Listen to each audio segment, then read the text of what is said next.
Class 5-এর Bangla ফণী মনসা ও পরী। তোমরা সবাই মন দিয়ে শোনো আর সবাই লেখো, সবাই লাইক আর সাবস্ক্রাইবটা দিয়ে দাও। আমি তোমাদেরকে ভালো করে বুঝিয়ে বলছি এই গল্পটা ক্লাস 5-এর বাংলা ফণী মনসা ও পরী। তোমরা সবাই মন দিয়ে শোনো আর লেখো আর সবাই লাইক আর সাবস্ক্রাইবটা দিয়ে দাও। ছোট্ট ফণী মনসা গাছের মনে শান্তি ছিল না কেন? এর লেখক হলেন বিধু চট্টোপাধ্যায়।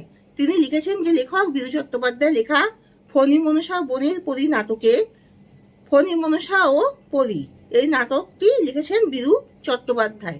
ছোট্ট ফণী মনসা গাছের মনে শান্তি ছিল না কারণ লেখক বিধু চট্টোপাধ্যায় লেখা ফণী মনসা ও বনের পরী নাটকে ছোট্ট ফণী মনসা গাছের মনে শান্তি ছিল না কারণ সুন্দর সুন্দর পাতাযুক্ত গাছ ও তার নিজের সুশালো কাঁটাযুক্ত পাতা যা তার পছন্দ নয়, তার চারপাশে সুন্দর সুন্দর পাতাযুক্ত গাছ